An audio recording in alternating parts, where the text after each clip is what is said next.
Donc voilà, on s'est quitté sur le V coulissant, donc on va revenir tout simplement sur la vis de réglage. Alors la vis de réglage, pour faire simple, c'est celle-ci. Il y a, technologiquement parlant, il y a une petite chose à comprendre, c'est pourquoi est-ce qu'on s'amuse à faire une partie de sphère, hein, dire une calotte sphérique, qui a un rayon 60, ben, tout simplement parce que ici en bas du V coulissant, on est censé avoir une surface plane.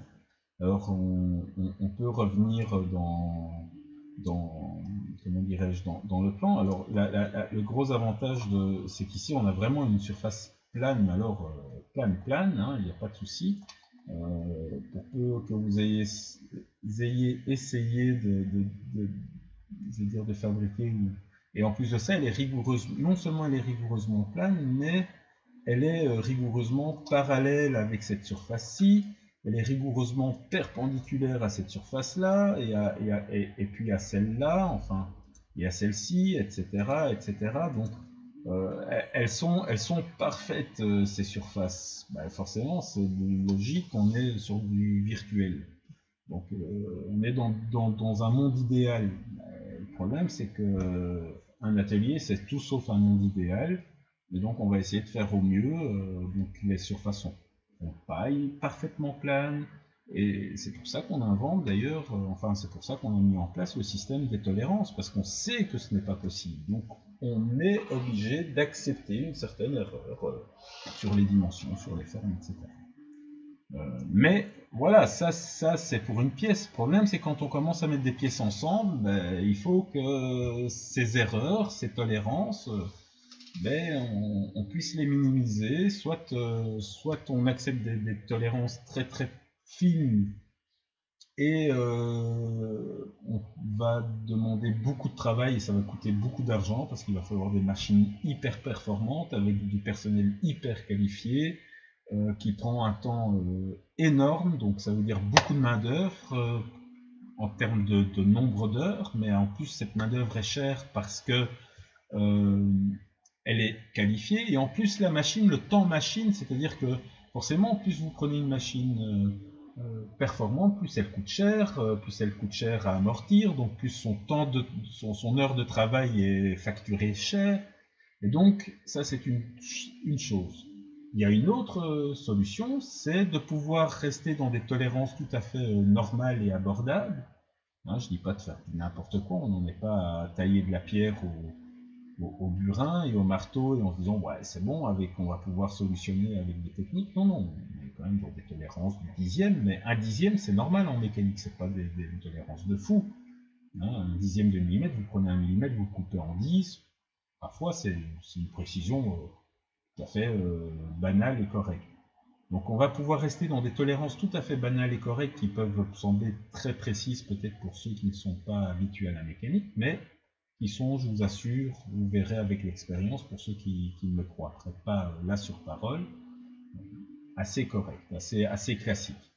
Et par des petits artifices, notamment ben ici le fait de mettre une calotte sphérique, l'avantage c'est qu'on n'aura qu'un seul point de contact au lieu d'avoir deux surfaces qui vont devoir être rigoureusement planes et en plus rigoureusement parallèles. Et puis, bon, là, on va solutionner tout ça en faisant une calotte sphérique, c'est-à-dire que bah, peu importe, hein, si j'ai même mon plan qui est un peu de travers comme ça, bah, il viendra en un point, il viendra en contact en un point, et puis ça ne me posera pas de problème pour tourner ma vis, hein, puisque le problème c'est que si j'avais une partie qui frottait, ben, j'aurais un point dur, j'aurais une surface, j'aurais un peu plus de frottement puisque les surfaces en contact seraient plus importantes, donc ce serait plus embêtant.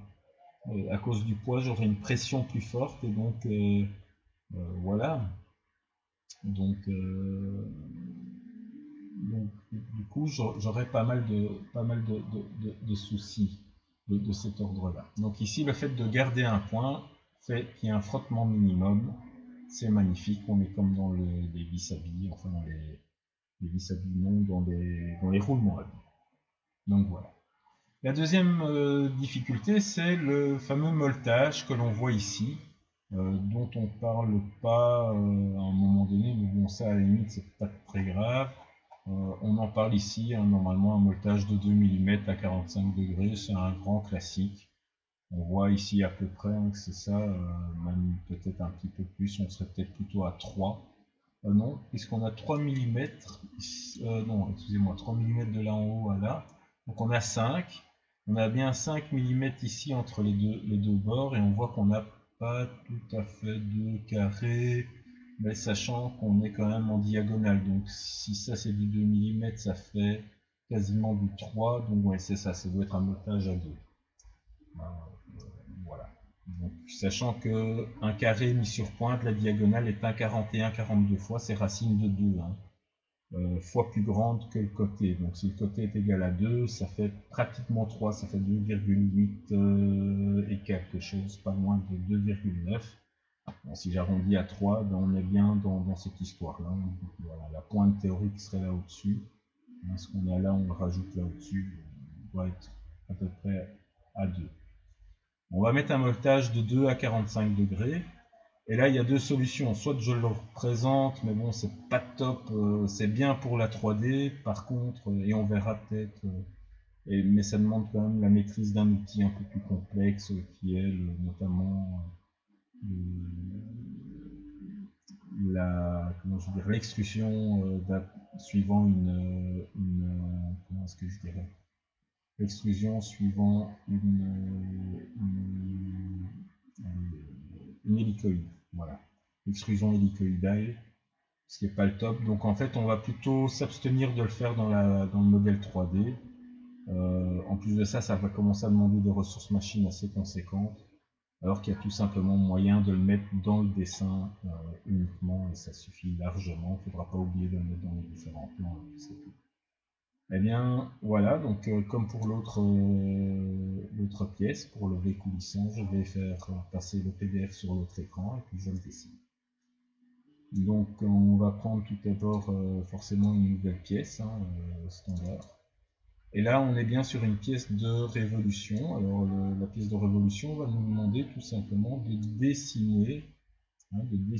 Finalement, je fais une ligne droite et puis je dessine que les zones qui sont ici externes, sachant que ce point-là va me générer toute une arête ici le long.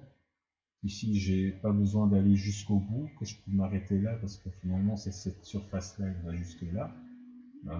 Ça ici, la ligne, c'est bien lié à quoi? C'est lié au fond de filet, donc c'est pas celle-là qui m'intéresse. Voilà. Et tout simplement, je vais commencer à dessiner. Donc en gros, je vais dire que je pars de là-haut, vers le haut. Donc ça c'est une chose. Attention que ceci, ça doit être un trait d'axe. C'est important. Que sa longueur, ça par contre je peux la mettre, c'est 32. C'est 32. Voilà. Que ici on a un arc. Alors je vais le dessiner comme ça. Comme ça. Voilà. Ici on a une ligne droite. On va voir tout de suite ce que ça peut donner. Hein. On a une ligne droite. On a ceci. Je dessine toujours là uniquement. Voilà. Et ici, je viens fermer. Alors, j'ai deux, trois petites choses. C'est qu'ici, par principe, bien sûr, je n'ai dessiné que la moitié. Ce qui est important ici, c'est de venir dire que cet arc-là arrive tangent par rapport à cette droite-là. Alors, ça, c'est une chose. Vous voyez qu'ici, j'arrive bien par... Pourquoi? Parce que de l'autre côté, je vais repartir symétriquement. Et ça, c'est le point le plus haut. Or, le point le plus haut n'est atteint que quand on a vraiment ce point-là qui est le point de tangence de la perpendiculaire. Et là, je suis obligé de la mettre comme une droite de construction. Ça, c'est une première chose. Ici, j'ai un rayon de 60. Donc, je vais le donner. Rayon de 60. Alors bon, ça fait un petit peu ceci, mais il n'y a rien qui me garantit que hop, ça ne monte pas un peu. Je peux déplacer un peu comme ça, voilà. Ici, je sais qu'entre ce point-ci et ce point-ci, là, j'ai 3 mm. Alors, ça, c'est important. Donc,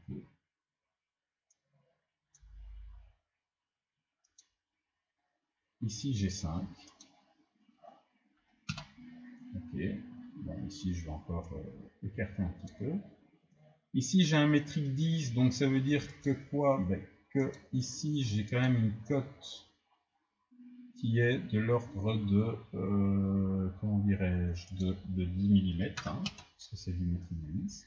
Alors ici on me dit 3, mais en fait je vais pas trop respecter le 3, ça m'intéresse pas de respecter le 3 par contre, parce que mettre 3 mm là de manière rigoureuse c'est pas top. Par contre, venir mettre 38 ici, ça c'est tout à fait jouable, je sais tout à fait le mesurer.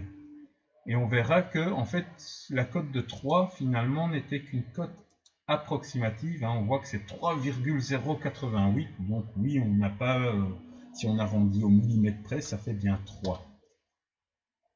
Donc voilà, l'arrondi de 60, ça c'est assez facile à avoir, hein. On peut avoir un gabarit qui vient nous mettre, alors si on fait de la CNC, là c'est vraiment le top, mais finalement, ce qui est intéressant, c'est d'avoir la cote de 38, celle-là je peux prendre un pied à coulisses et la mesurer. Donc voilà. Alors il nous reste deux cotes à mettre qui sont celles-ci, d'une part, et celle-ci, d'autre part. Alors, comment est-ce que je peux bien faire ça? Parce que finalement, c'est ça ici, hein, c'est cette partie-là.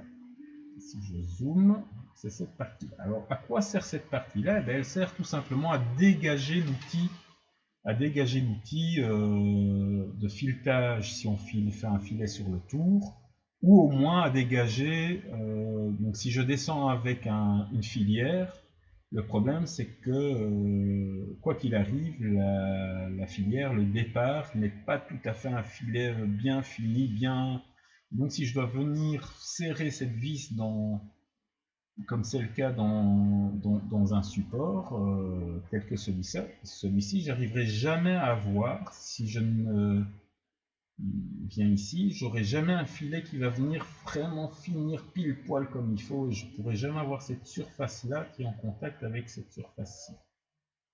Ok. Et donc, ce qu'on fait, ben, on vient enlever de manière à pouvoir dégager, avoir un filet complet qui arrive ici. Alors, il suffit de réfléchir un petit peu, hein. On a cette fameuse règle qui dit que finalement, ici, le fond de filet, la pointe du filet, le diamètre de pointe à pointe, c'est le même diamètre que si je forais un trou. Or, quand on veut faire un taraudage, on dit que le diamètre à percer est égal au diamètre nominal moins le pas. Alors, je vous demande de me croire sur parole, mais allez le vérifier dans l'un ou l'autre catalogue. Le pas normal pour un métrique 10 est de 1,5. Donc en fait ça fait 10 moins 1,5, ça fait 8,5. Rien ne nous empêche d'être un peu plus large. Si je dis 8,2 par exemple, ou même 8, c'est pas une catastrophe. J'aurais presque 25 dixièmes, 25 dixièmes. Ça c'est une chose. La deuxième chose, c'est que, en fait, ici, si je veux laisser au moins un filet de large, ben c'est 1,5. Bon, ben en mettant 3 mm, ma foi, même 2,5, je laisse plus d'un filet, plus d'un pas de bon. Bon, comme ça, vu le nez, 3 mm, ça serait bon, hein, ce serait 2 filets, ça serait 2 fois 1,5. On va lui mettre 3. Et voilà. Et donc ça, en fait, c'est pas noté sur un plan parce que c'est par défaut. Alors bon, on peut même aller voir, je suis pratiquement sûr qu'il y a des normes et qu'il y a moyen d'aller voir la norme et qui dit, bah tiens, une gorge de dégagement, une gorge de dégagement pour un métrique 10, c'est autant par autant. Point. Et ça, on ne la note pas, on ne note pas sur le plan parce que c'est censé être connu. Bon. Je vous dis, hein, voilà, moi j'ai mis des cotes, je suis sûr que c'est bon. Hein. Là, si je le donne à un collègue qui fait, ou je le ferai moi-même, je n'aurai aucun problème, j'aurai assez d'espace pour dégager mon outil, ma pointe ne viendrait absolument pas enlever de la matière ici, elle s'arrêterait même un petit peu avant. Donc voilà, c'est tout. Donc, une fois que ça c'est fait, c'est ok. De nouveau, on fait une révolution. Hein, de ceci. Alors, l'avantage d'avoir choisi que cet axe-là était bien, cette ligne-là était un axe, c'est qu'il vous prend d'office l'axe. Donc, une fois que vous avez pris la surface et qu'il vous prend l'axe, paf, il vous génère d'office, tac. Regardez-moi ça, c'est pas joli, c'est déjà tout fait. Alors, il me reste à faire quoi? Il me reste à faire tout simplement un chanfrein. Donc, je viens ici et je vais tout simplement, il me reste le chanfrein, le filet, et puis ici, normalement, le molletage. Alors, on verra tout de suite. Le chanfrein, rien ne m'empêche ici de faire une petite arête à 1 mm de 45 par 45, hein, c'est pas très grave. Paf. Je viens donner un coup avec l'outil, c'est pas, même pas besoin d'être à 60 degrés, c'est pas très grave. C'est un chanfrein pour attaquer. Et puis ici, finalement, je viens chercher filetage. Je sélectionne une surface qui est celle-là. Je viens lui dire que pour la profondeur, c'est tout, c'est-à-dire c'est toute la surface. Là, c'est magnifique, voilà. Je dis OK. Je vois qu'il a mis surtout le filetage. Puis je vois qu'il n'y a rien. Je vais sauvegarder simplement la pièce ici. Je vais l'appeler dans pièce. Je vais l'appeler tout simplement vis de réglage. Vis de réglage. Alors, je ne mets pas d'accent et je mets des underscores entre. Je ne mets pas de blanc. Hein. Vis de réglage. Enregistré. Je vais aller chercher tout simplement un standard. Ok, bon. Il ne trouve pas, mais c'est pas grave. Je vais aller chercher en base ceci. J'ai bien mon plan. Alors j'ai tout qui est bon, à part une seule chose, j'ai pas mon molletage. Alors pour le molletage, c'est tout simplement dans. Que je ne dise pas de bêtises, passer le vue. Où est-ce que c'est? Non, esquisse, voilà. Donc je viens commencer une esquisse, tout simplement. Donc je choisis la vue, c'est celle-ci. Et là, je vais pouvoir dessiner un rectangle qui est exactement le même que celui-là et venir assurer la région. Et là, il faut que je descende dans les différents modes, tout simplement pour voir quoi dans les autres. Alors, je sais plus lequel c'est. Je trouve ceux qui sont en losange. Voilà, c'est le ANSI 37. Le ANSI 37 qui est le lead, zinc, magnésium, etc. Il y en a d'autres. Je dis OK.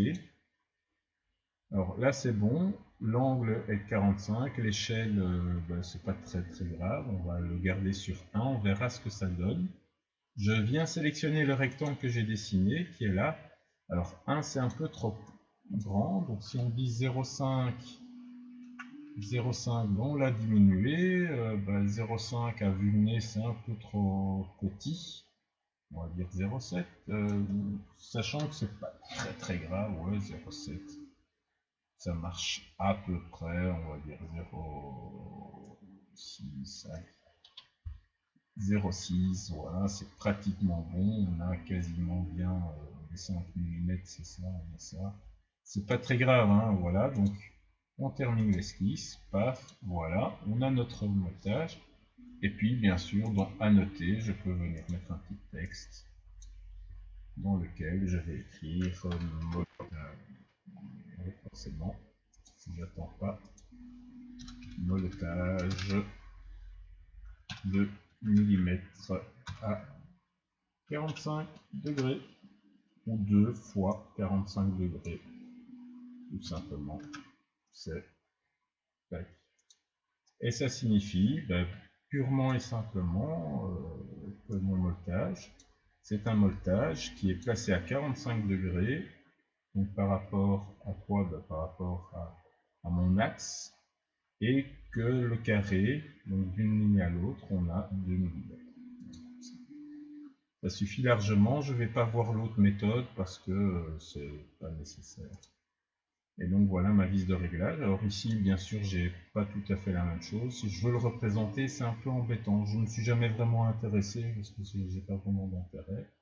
Mais en réalité, on peut pas certainement ici. On va aller voir dans les textures. une décalcomanie peut-être d'un moltage et venir le mettre et remplacer sur la face. Voilà. Mais donc voilà, bonne vidéo, et si vous avez des questions, envoyez-moi des questions. Ce sera avec plaisir que je vous répondrai. Bonne soirée.